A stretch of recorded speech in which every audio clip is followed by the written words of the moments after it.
Welcome to Everyday Cooking with Ann. You know, good food is a way to connect with others and create great memories.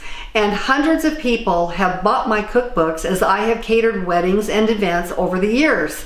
And now I'd like to become your personal cooking coach and help you make great food step by step from scratch. And I will post a new video every week, twice a week. Thank you. In today's video, we're going to be making cinnamon rolls. I've had several requests from some of our subscribers to show you how to make this wonderful bread treat that everyone loves.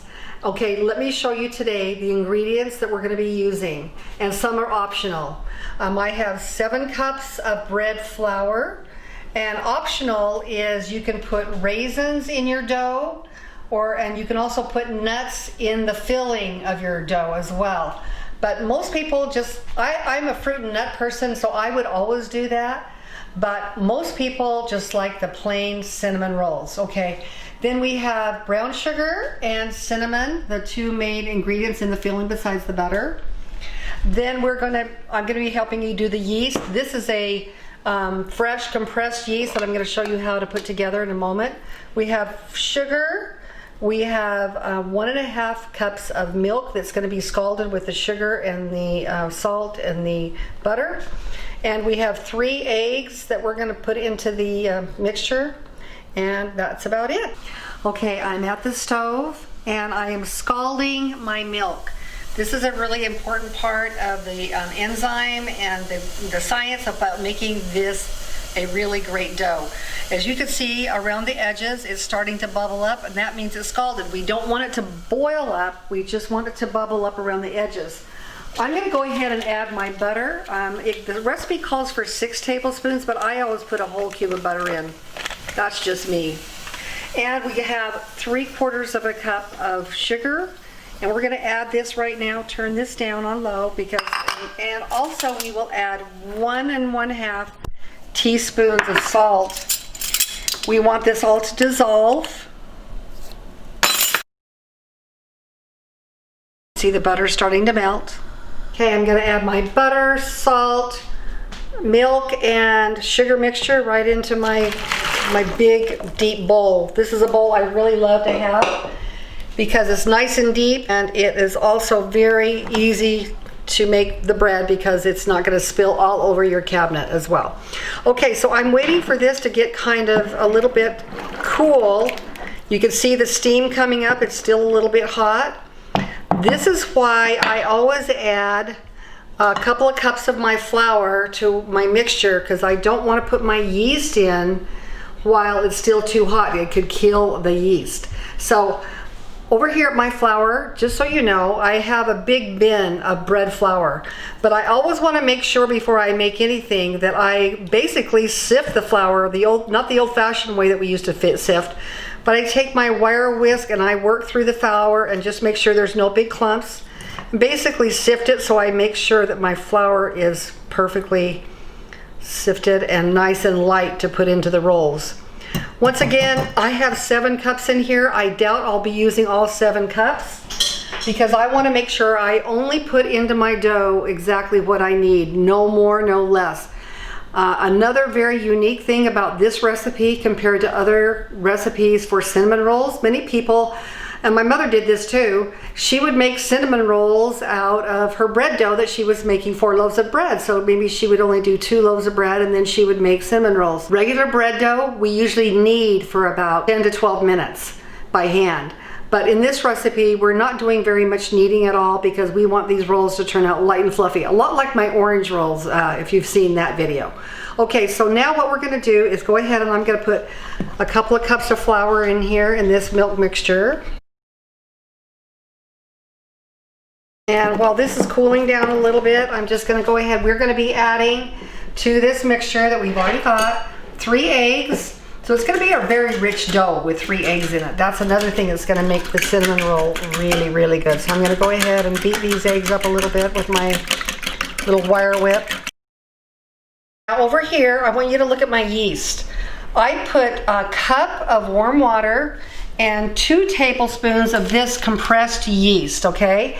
And I've been using this lately. It's a live yeast and it makes very fresh dough, and all of my recipes have been turning out great with it. I've only been using this because I haven't been able to find my favorite Red Star granulated yeast. Once I get that back, I'll probably use that again, but I have been really amazed at how wonderful this live compressed yeast actually works in all of my recipes. So I found that at a kitchen store, Kitchen Fantasy, in my little town of Temecula. So if you have a kitchen store somewhere that you might be able to find that, or you can look online to see how to find live compressed yeast, you might want to give it a try. Okay, I'm just going to test my dough right here. It's just barely warm. Okay, so now I'm going to add my eggs.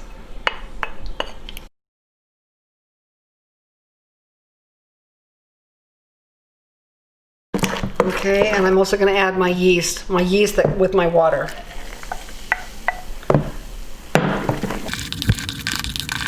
And now I'm going to start adding 1 cup at a time of my bread flour.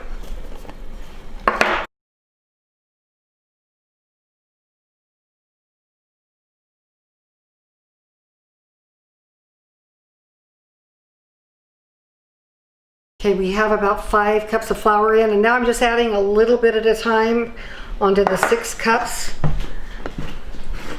Because once I dump it out onto my counter, I'm going to be adding more flour into it, and I don't want to add more than is really needed. You want this to be a very nice soft dough. You want a good, nice, sturdy wooden spoon to do this as well. Okay, now I'm going to add just a little bit more at a time right now until I'm ready to turn it out, and I'll show you what that looks like. Okay, I'm going to take some flour, put it onto my counter, my table. You can see it's very soft and a little bit clumpy, but that's okay.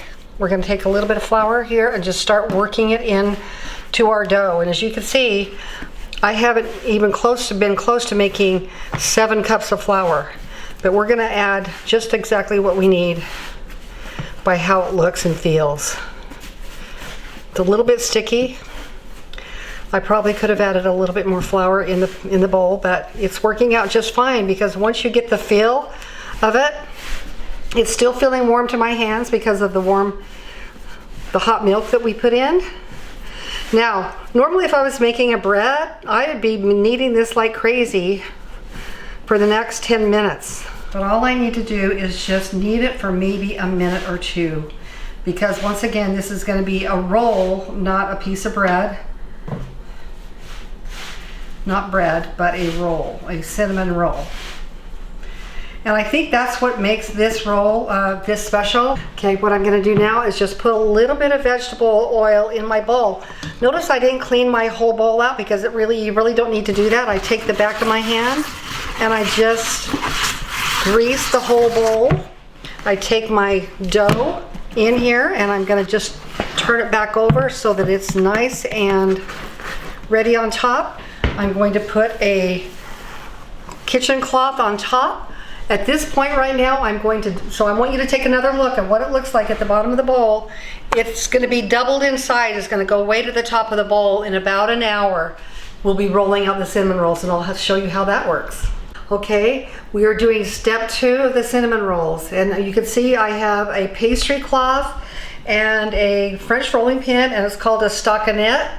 And one of the reasons that I use this for cinnamon rolls and any other rolls that I roll out and cut out is because if you use too much flour, then it makes it really tough. So this helps keep it really perfect. Let me show you how this works. So I have already cleaned off my entire pastry cloth, and I'm going to be putting a little bit of flour. You can see I didn't put all the flour in the dough that the recipe called for because it didn't really need to.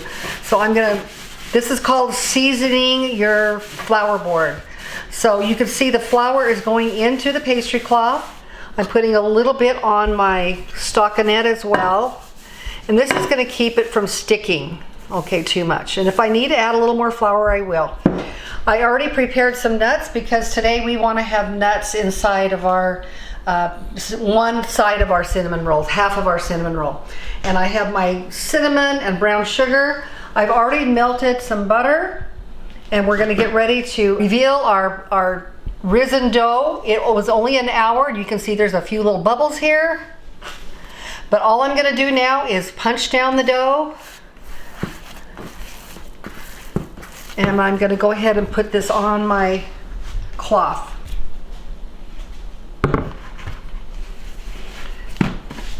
Okay, it's a little bit sticky, so it might need a little more flour in it. Okay, what I'm going to do now is I'm going to cut this dough in half. And I'm just doing it by sight. Okay, I'm going to put the rest of this dough. It's still feeling quite warm, actually. I'm going to put it back in my bowl until I'm ready to roll it out. Now I'm going to take this dough right here and I'm going to roll it out into a rectangle of about 16 or 18 inches long. I'll show you. It's nothing that has to be an exact science. I've seen other people make cinnamon rolls and they measure it exactly, but that's not what this cinnamon roll recipe is. So I want to make sure all the bubbles have been broken on the dough.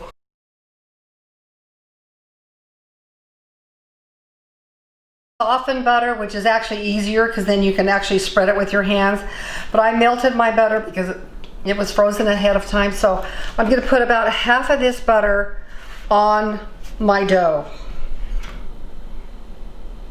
You can use a pastry brush or something like that if you want, but I just use my fingers and I'm just going to go ahead and spread this around my dough. This is what makes your dough so good, is the butter, of course. Okay, and the next thing I'm going to do, and I do not measure this, so this is all just by feel and sight. I take a handful of generously brown sugar all over the dough. And I want to put a lot on there. Okay. It's probably maybe a cup or two that I'm putting on. I'm going to spread it out evenly over the butter. Don't worry if there's little clumps because they'll melt as soon as you bake your dough as well. Okay. Then I'm using really good quality Saigon cinnamon. I get this at Costco. It's really good. And I'm very generous about this too. So I'm going to go ahead and layer the entire thing with quite a bit of cinnamon because we want to tell you how much that is, but I pretty much go through one of these every year. One of these big cinnamon roll because I make a lot of cinnamon rolls. Actually, I sell these a lot at Christmas time and holiday time because people just want to make orders and buy them. Okay, then what I'm going to do is just very carefully, you can see how soft this dough is. Oh yeah, you know what? I'm going to add nuts, and let me just tell you, if you are going to use nuts and raisins, what you want to do is make sure you put the raisins in the dough when you're mixing the dough. Put your raisins in them because that will keep them very plump and they won't dry out. So that's why I'm not going to add raisins on top of here because it won't work out very well.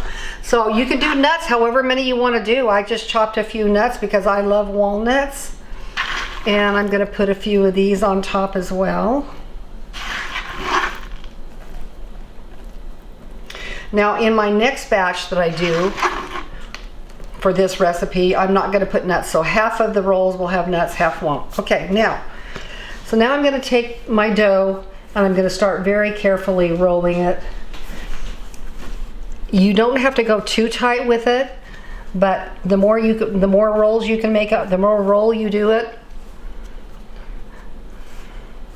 the more cinnamony. So I just kind of poke it in a little bit and make another roll.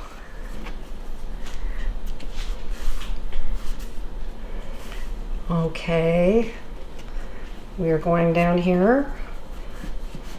Now this is a very light roll. It's not pushed too hard.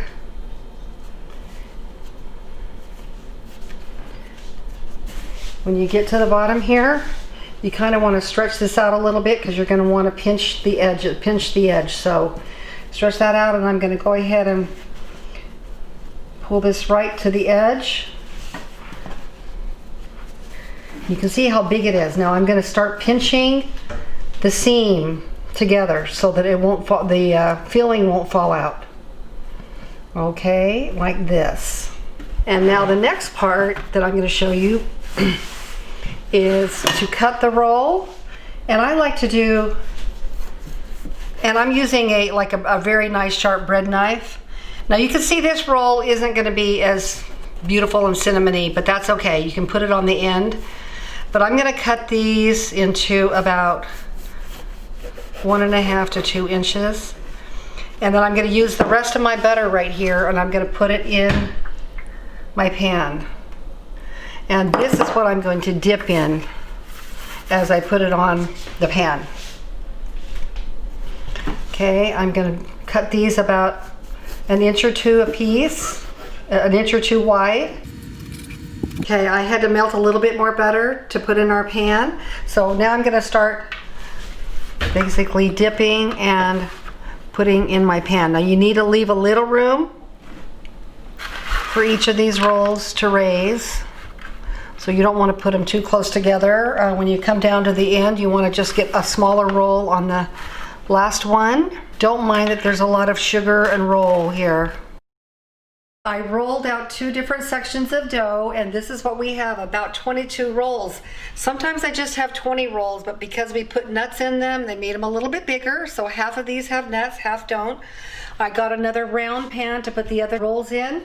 Now what I'm waiting for right now for the next 30 to 45 minutes is for the pan to completely fill up with the risen dough before I put it in the oven at 350 degrees. So I'm going to let them raise, and we'll show you what they look like before they go in the oven. Okay, our rolls have been raising for about 45 minutes, and you can see how puffy they're ready to go. I'm going to put them in a 350 degree oven. It's a convection oven, so I'm going to put both rolls in. They won't fit on the same shelf. So I'm going to put these in, and these are going to bake for about 20 minutes. I'm going to put these in here and these down here.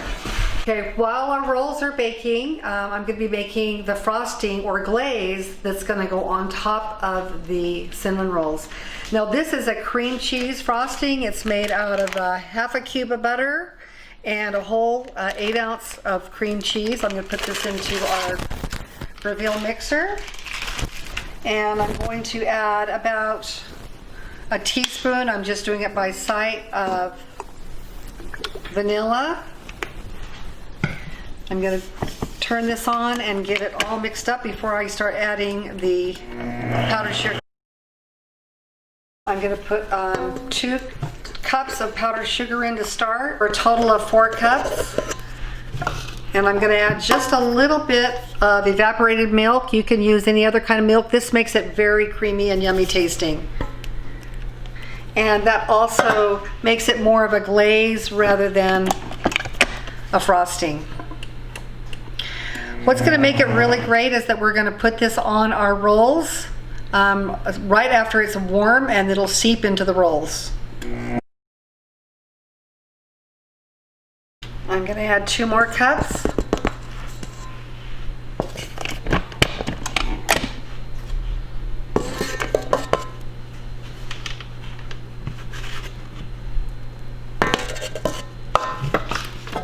A little bit more of this.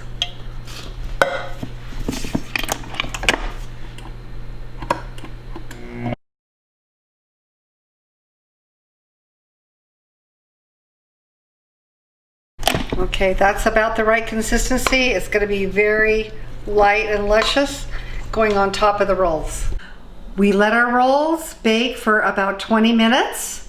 We took them out of the oven, and this is what they look like. We've let them sit for about 10 minutes. We didn't want to put frosting on while they were too hot. I'm just showing you what I'm frosting it, what it looks like. I wanted you to see the roll before I put all the frosting on. And let me just take one of these out, these big ones out, to show you just how huge and fluffy they are.